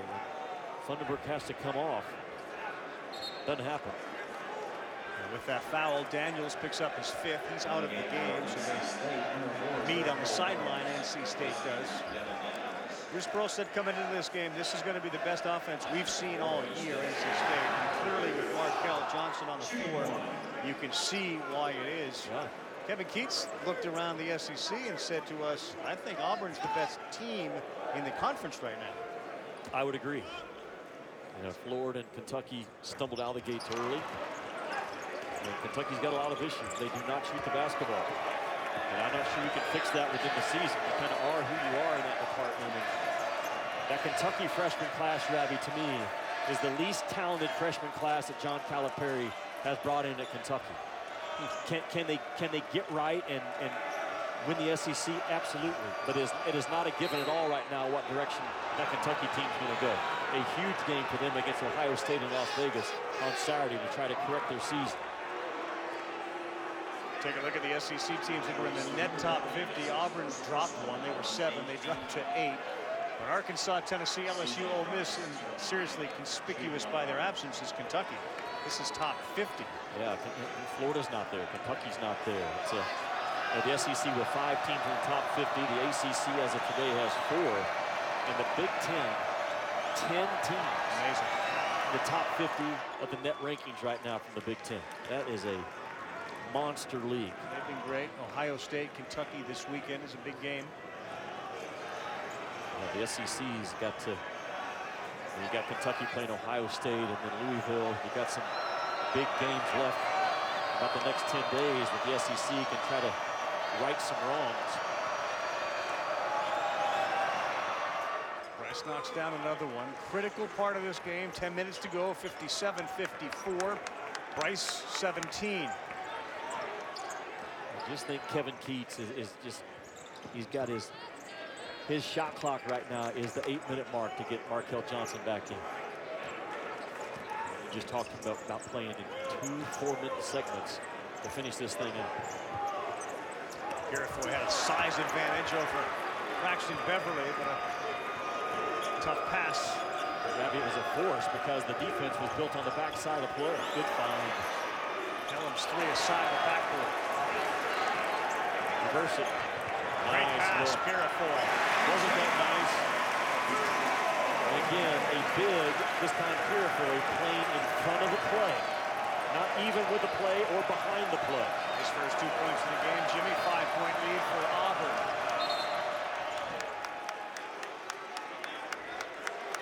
Danjel Purifoy, they're playing small ball, Auburn is right now. So Danjel Purifoy is the 4 with Austin Wiley trailing the play. Danjel Purifoy says first man down gets fed. You like that offhand pass though from Dowdy? That was with his left. Yes. And for Biggs to catch it cleanly and finish, we take it for granted, but it's not an easy play or an automatic. McCormick and McLemore back on the floor for Auburn. Funderburk flipping that ball screen, and Dowdy doing a good job of fighting over the flips. Way short of the 3. That's an air ball. The last 2 shots for NC State have gone off the side of the backboard and an air ball. That was not the shot that Kevin Keats wanted. Let's go Auburn! Let's go Auburn! Okoro will try to take Beverly one-on-one. Purifoy, they're going to call for a walk. 14th turnover of the game for Auburn. So Ravi, we're 49 seconds away from your the magic number of 8 minutes. From the next dead ball. So Kevin Keats says, you know what, I'm going to go ahead and get another possession here right now. We've got the ball on offense. It's not that much of a gamble to come in and play an offensive possession and then hope that the horn goes quickly so he can get him regrouped again at that under 8 timeout.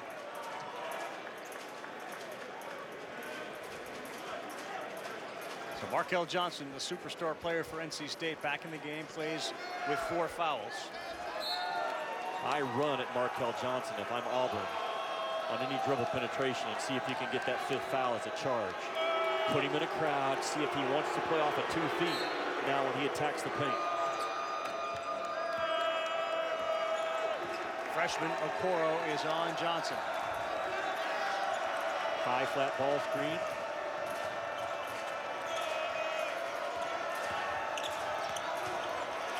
Nearly lost it twice, and that is what Isaac Okoro can do for you. This is a kid that's 6'6", Okoro, that can guard and has guarded the 1 through 5 at times for Bruce Pearl this year.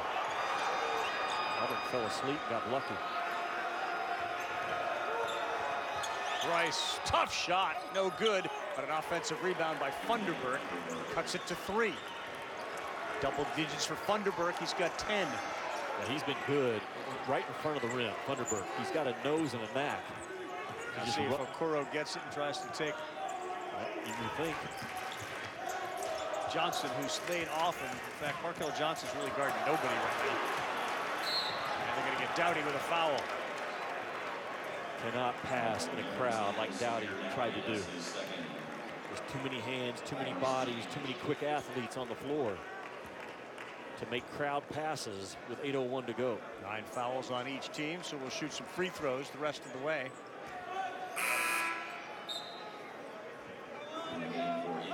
Now you take Johnson out of the game. We'll get to that 8-minute timeout. He'll sit on the bench and get some rest. Well, you're taking him out now to take him out of a defensive possession, knowing that the next dead ball is immediate timeout. I think Kevin has really managed the foul trouble to perfection with Markel Johnson. He's in the ball game. He's down 2. He's done it over the last 4.5, almost 5 minutes, I think it was, with number 11 on the bench.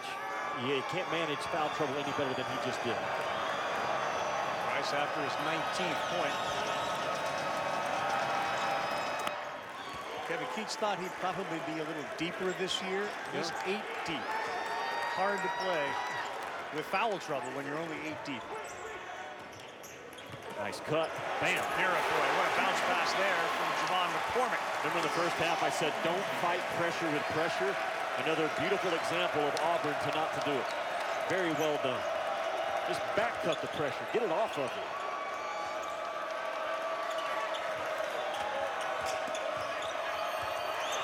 That was tough pass. Nice catch by Andre, but he was underneath the basket.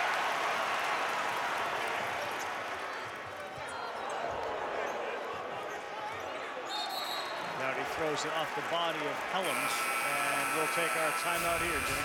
Well, here's the pressure that NC State throws at you. And back cut it, bam. 31, Andre just doesn't have the foot speed to play in the open floor in this game. It's like Gus Malzahn isolating a wide receiver against a linebacker. Ball game. Touchdown. Touchdown. From the great Auburn, Charles Barkley. Got a big head in the house, and we got a game Saturday, ESPN, the ESPN app. Crossroads Classic, Bankers Life Fieldhouse. It's Indiana and Notre Dame, noon Eastern, 11 a.m. Central. These are the 4 Indiana men's basketball teams. Indiana, Notre Dame, Butler, Purdue. They will rotate sort of matchups. They make up the Crossroads Classic. So Butler and Purdue will follow that game Saturday at noon Eastern time. They'll play that after Indiana and Notre Dame. Should be fun for you. Yeah, really cool atmosphere. Jason Benetti and I will be there for the call. And that Indiana-Notre Dame game, Notre Dame can really shoot the ball, Rowdy, from all 5 spots. And Indiana, Archie Miller, his guys, they're going 10, 11 deep. And that's Indiana needs a quality win, and Notre Dame does as well. On defense, Markel Johnson sits for NC State. 3-point game, 7-10 to go. You got the mismatch. You don't need a ball screen. Just let him go. Got him off his feet, and he missed the layup. That was pretty good defense, though, by Funderburk. Obviously, there was a quickness disadvantage, but he kept his feet alive enough to challenge a shot and make it a hard 2 by McCormick. C.J. Bryce doing the bulk of the ball handling with Johnson on the bench.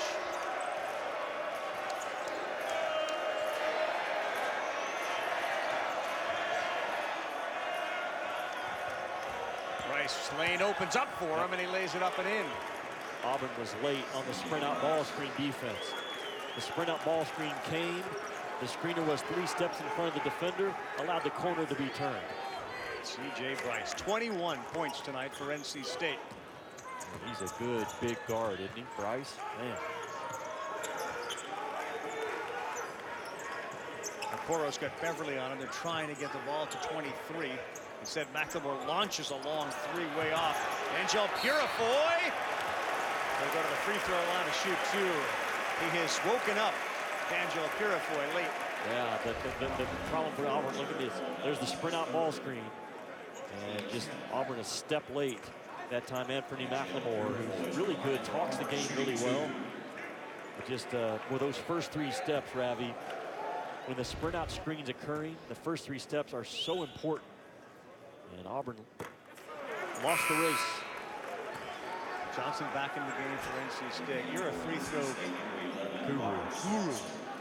What is this with Auburn? Is this more mental or physical? Sometimes you just have a bad free throw shooting team, you know. You just, guys aren't great free throw shooters. But we watched them make 28 straight. I think it's an interesting stat. But the last 10 SEC regular season champs all have shot 65% or better as a team from the free throw line. Auburn right now at 63. That number has to come up. It cost you 3 or 4 games over the course of that regular season. Thunderberg, Euro step, and he gets it to go. How good has this guy been? DJ Thunderberg tonight. Protected the rim, jump stepping, not traveling, keeping the pivot foot down. Active, twisting his body. Well done. 62-62. Okoro ran into a wall there, and there's got to be a foul. We're going to call that on Isaac Okoro. Okoro is just not comfortable stopping to take a 12 or 14 footer. There's Markel Johnson, just dances with the ice action. Finds Thunderberg. Bam, that is a big time jump step to avoid the defense and get it to drop. But it all starts with Markel Johnson again, just refusing to let Auburn's ice defense disrupt where he wants to go. To your point, Kevin Keats has managed Johnson beautifully. Yes. Will they be able to land the plane here with 5:33 to go and have him stay on the floor the entire time? On the other side, Okoro on the bench with 4 fouls. Impact the ball screen. Auburn doesn't do it. Allow the corner to be turned and a bucket. Tough shot, Braxton Beverly. You can't let, I love Braxton Beverly for what he is, but he's not a downhill driver. And Auburn doesn't impact the ball screen with their defense and allow number 10 in red to turn the corner and get down between the pipes. Wolfpack lead 64-62. Ball deflected out off of Beverly. What do I mean by impact the ball screen? You got to get up into him. You got to get up into him and not let him turn the corner. That's just a mistake made by Alan Flanagan, the freshman. You got to press your body up into him and impact him at the point of the screen. You don't do it, you allow a downhill drop. Dowdy's been quiet here in the second half. 5 on the shot clock. McCormick drives. Can't make the bunny. 2 offensive rebounds, can't go. It's back to Auburn. Dowdy takes Beverly to the hole, and that time he's able to get the layup to go. It's a hard, determined drive by Dowdy.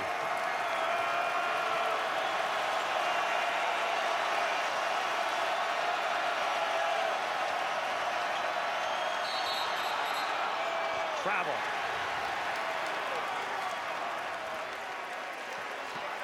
I saw 2 steps. The official saw 3. On the other end, there's Dowdy just easy layup on the other end. Austin Riley, NC State fell asleep. They had a 2-on-0 and a 2-point lead.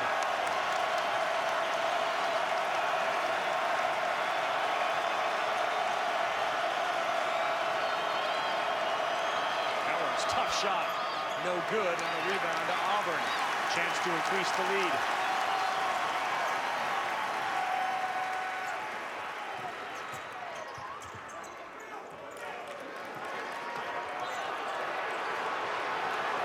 A lot of spread, ball screen offense by Bruce Pearl to close out games with his guards.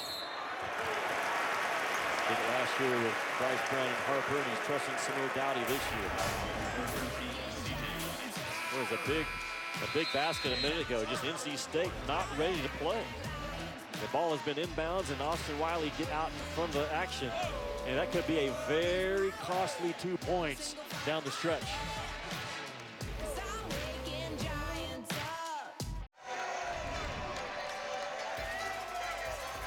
Welcome back. The SEC on ESPN and North Carolina State. A little too much turkey at Thanksgiving.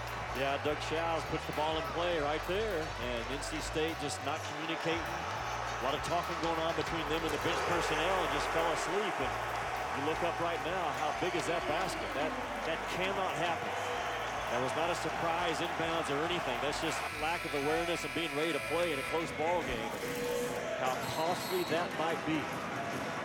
Austin Wiley's got 10 points, leading the way. Samir Dowdy with 15. On the other side, Bryce 21. Underberg's got a dozen. NC State, though, they have punched in this ball game when the ball's on the glass. They're up 2 rebounding, and coming in, just watching both teams on film, I thought Auburn maybe could be a +8 or +9 on the boards. NC State said, no, not tonight. We're going to come here and hit first. And they've done it the entire ball game so far, and they better stay after it as good as Auburn is on the offensive glass. Auburn to the free throw line again. They have missed 10 here, 15, now 16 of 26. That rebounding margin was greater. It was 7. It was down to 2 now. Yep. And on a make, the Auburn press is going to come. And NC State has to, again, you got to cut twice. There are different press breakers at Auburn. Don't throw all fastballs. Keep them off balance. Get it in. Pretty good job. Markel Johnson is on the floor. 4-point game, 3.5 to go.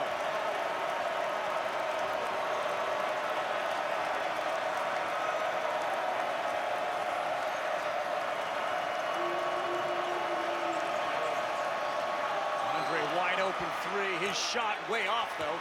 Bryce the offensive board. Blocked by Wiley, his 3rd of the night. Good job by Wiley to get his left hand up quickly where the shot was going to come from, on the shot side of the body.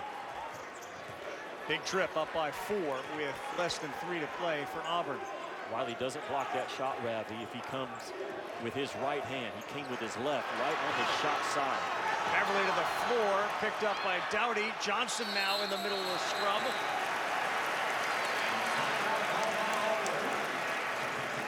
Possession hour is to Auburn.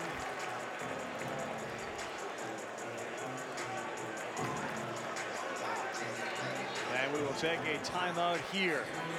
No foul on the play. Johnson still in the game. It'll be Auburn's ball, leading by 4 when we come back.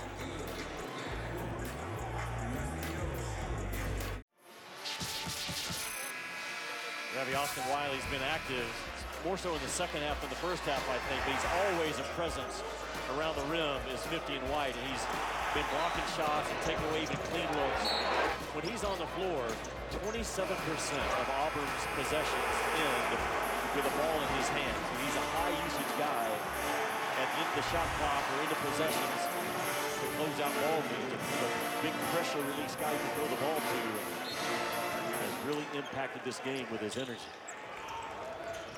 Auburn called the timeout on that ball on the floor, so Coro goes to the hole. He'll pick up a foul on C.J. Bryce. And for Bryce, he's got 4 now. Bryce has been a workhorse. He has played 36 minutes, scored 21 points, grabbed 10 rebounds, and he's recorded his 8th career double-double. Auburn's about to take their 28th and 29th free throw attempt in this ball game. NC State has only gotten there 18 times. And that's the style of play that Bruce Pearl's putting on folks this year, trying to dominate the 2-point part of the floor, the power part of the floor, and that equates to a lot of free throw opportunities. There goes Markel Johnson. He's trying to do what Auburn did, is run his way to some points. Beverly, baseline jumper, missed an easy one. And now a 6-point lead could grow. Wiley's open underneath. They don't find him. Flanagan. Why would a 14% three-point shooter take that shot up 6 with 2 minutes to go? Not a good pass from Johnson. Purifoy to the hole. They'll call the block. The bucket is good.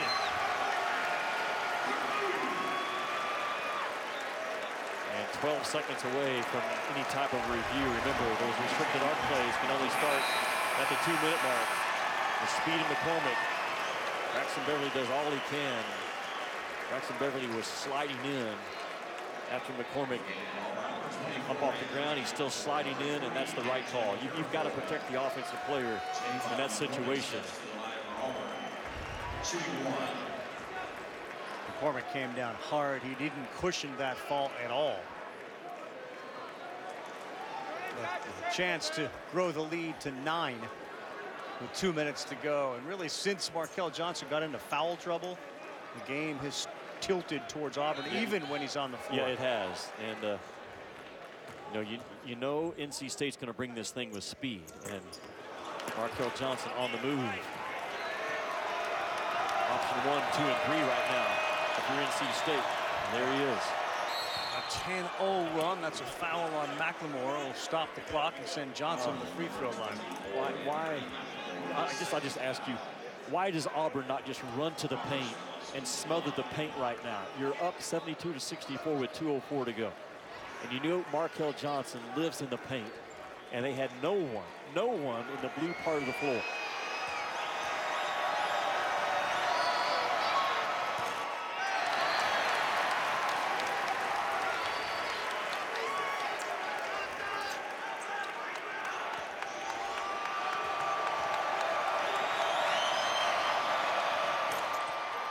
Misses them both. Boy, Markel Johnson 4 of 10 from the free throw line tonight. I'm not a fan of the head cock. I mean, that's a kind of a unique trait that the kid has. Now Auburn can control the game. Just spread the floor, use clock, be strong with the ball. Doughty driving and had that ball go out of bounds. It will stay with Auburn. 5 on the clock. That Final Four experience certainly would help, and a lot of these guys played significant roles last year for Auburn. Absolutely they did. Look at Doughty out there and Wiley Purifoy. I mean, McCormick averaged 8 points last year in that run to the Final Four during the NCAA tournament. Really came on as a terrific point guard, a backup to Jared Harper. This Auburn team's a real deal now. I know they're one of the 4 unbeatens, and you can say, well, this is their first game against a Power 5 conference, which is true, but Bruce Pearl has found a way to say, this is my strength this year, and our strength is to be a dominant 2-point part of the floor team. They came in tonight, Ravi, number 9 in the nation, shooting right at 57% from the 2. And that's how they're going to try to power their way through this SEC, starting at the first of the year. You see 23 with his back to us there, Isaac Okoro. He has played significant minutes and made significant plays, both on the offensive and defensive side. Well, he's a grown man. A kid out of Powder Springs, Georgia, McEachern High School. They were 32-0 last year, was Isaac Okoro's high school. And a lot of NBA scouts I talked to that call and ask me about kids in the SEC, they love him as a defender right now at the next level. Now he's got to get his shot straightened out. He shoots it too flat with his shoulders too square from distance. But a lot of stuff about him. There's that quick pop. And a hold. Why would you hold? With 5 seconds to go, you got a short clock to work with, NC State does defensively, and you hold the pop.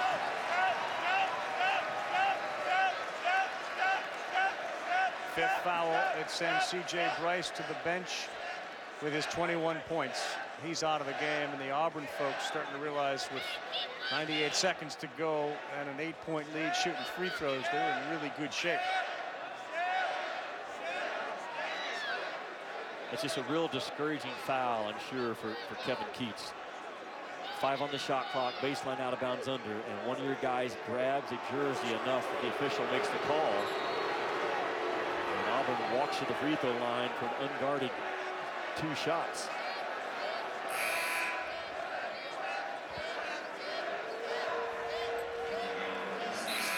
Good player right there, isn't he? C.J. He's Bryce. really good. Yeah, man.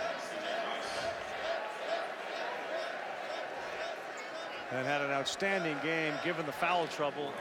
He had to control the ball as well when Johnson was out. Helm spells him. And Okoro will try to get to double figures. He's way off with that free throw. He has been in double figures in 8 of the 9 games, and he's sitting there at 9 points tonight. Yeah, he gets work points because he's not shooting his way to those double figures. Had a chance to move the lead to 10. Instead, he misses both. And Markel Johnson starts to dance out top of the key.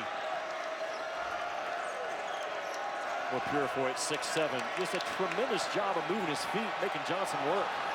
By Archer, he gets it to go. And Kevin Keats calls a timeout, back to a 6-point lead.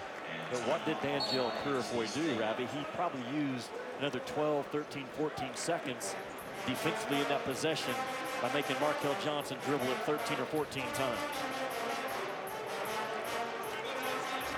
With Kuro with the 4 fouls, they took him off of Markel Johnson, perhaps, and you're right, put the bigger guy, Purifoy, on him. It does feel like there is some depth to Auburn. The idea that you had 5 seniors come back out of the Final Four run, and the recruiting class, like Bruce Pearl's got something special going here at Auburn, especially when we saw what we saw last night from the 3 top teams in the SEC and what we've seen so far this season. They're going to go to 10-0 if they win this game. Well, they're the most unique team Auburn is to prepare for in the SEC. I say that because you have to dedicate time in terms of how are we going to get the ball in. How about that? I didn't get one. You had said how nice the Auburn people are, and my pen had fallen, so very nice. Yeah, so that's a nice pin, by the way, too. So for Auburn, you have to prepare how we get the ball in. Baseline out of bounds under, sideline out of bounds under, and the pressure. How are we going to deal with what they do offensively in terms of pounding the ball inside and working off of a big post presence? You look at that schedule right now, and Auburn comes in 43-5 in regular season non-conference games in the last 3+ years. That's the best mark in SEC. And Bruce Pearl, now he packs a pretty good punch in his non-conference play. And that's a schedule that's set for them to get off to a good start in the SEC. This game's not over with, by the way. No. Okoro against St. Louis the other day jacked up a 3, and the game should have been over and made Auburn work a lot harder than they should have. Helms there with 12 seconds, put his hands up and Doughty, and he got called for the foul. Just an automatic. You keep your hands on the dribbler. An easy call to make.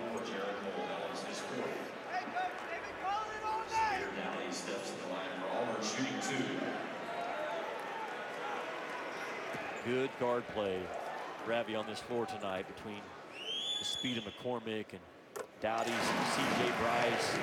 Obviously, we talked a lot about Markel Johnson. To me, right now, the leader in the National Player of the Year race is a guard. His name is Peyton Pritchard at Oregon. Yep. You watched him in the studio the other night, close out the game, I believe, at Michigan. Sitting there watching those things. That dude is just a winner. If he played in the ACC or the SEC or the Big Ten, everyone would be talking about Peyton Pritchard right now leading the race for National Player of the Year. Andre buries a big 3, 74-69 with under a minute to go. Yeah, for a long time we thought they would be talking, and we would be talking about James Wiseman as a Player of the Year candidate, but the news today, I'm sure most of you have seen on the bottom line or heard, he has decided to withdraw from school. He will now work on preparing for a career at the next level. So there will be no James Wiseman for Memphis this season. Yeah, that's an interesting, really almost shocking news today coming out of Memphis for James Wiseman to say, I'm done with college ball. And there's so much emphasis or noise in some of those high-profile guys right now to protect your draft stock. Like, protect your draft stock. You've shown the NBA scouts just through 3 games what you can do. You don't know the noise that went into the 18-year-old kid's ears. James Wiseman, who I think is very engaging, very polite, very well-spoken. I think he gets it. But that's a real loss to Memphis and a real loss to all of us for college basketball, because that is a difference-making dude, James Wiseman. And it's interesting, Ravi, he played in 3 games, projected as a top 3 pick. The fewest college games played by a #1 pick. It occurred back in 2010, 2011. It was Kyrie Irving. He played in 11 games and went on to be the #1 pick. And Wiseman could be the #1 pick, only playing in 3 games. That's how good the guy is. And in a year in which there doesn't appear to be a super team out there, if James Wiseman had decided to stay, he certainly could have put them in the national championship conversation and been in a small group of teams. And they still may be there. But that's a big loss now. And how will Memphis respond to that? They may very well really rally and say, okay, you've left us, and it's going to galvanize us and move it forward. But that was shocking news. That was shocking to me when I saw that. SportsCenter, ESPN.com for the latest on the James Weissman decision, of course. 74-69 here. Timeout called by Auburn. Here's Samir Dowdy, who, again, I think when we saw last year the way Brown and Harper played, he's kind of a combination of both. Well, he is, and I've used the term hard to guard and honest guard this kid, because what can he not do? He can dance with you and step back to get separation. He can blow by you from the ball screen action on the side. He can attack gaps without a ball screen to help him get downhill. And he's the real deal. He's tracking to be an all-SEC first-team performer right now, and could make a run at the Player of the Year in this league. And he's a 6'4" senior, along with McCormick as a senior, Purifoy a senior, Wiley a senior, McLemore a senior. That experience and that old toughness now is going to be hard to handle. Yeah, and what a difference a healthy Austin Wiley has made for Auburn, at least early this season.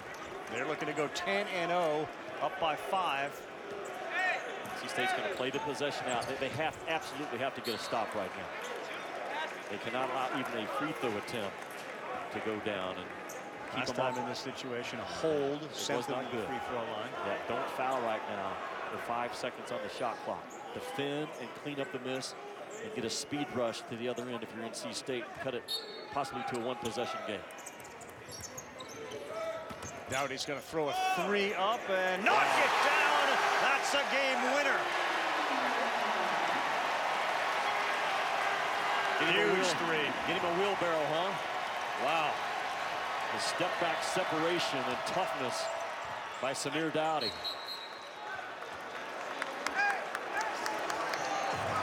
Samir Dowdy, 77-69. Funderburk knocks one down, but only 14 seconds to go. Back-to-back, 5 seconds on the shot clock, that Auburn wins both times. The first time it was a foul call, and the second time Samir Dowdy with that separation step back I just talked about what he's so good at. He gets the ball going down towards the baseline, but then the ability, Grabby, to stop in basketball is so important. A lot of guys can't stop on balance. They can't stop under control. They can't stop and get their feet underneath them into jump shots. And Samir Dowdy just did it to perfection. You made the point earlier that somebody like Isaac Okoro needs to work on that part of his game. Yes, he does. Last year, that shot's either Harper or Bryce Brown. Yep. Still a 2-possession game right now. Seventh time that Dowdy has gone over 20 points.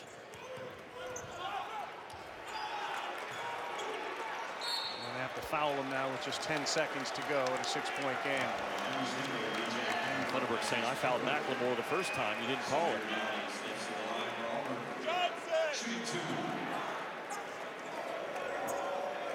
The door is not closed yet. But one free throw make, and it is.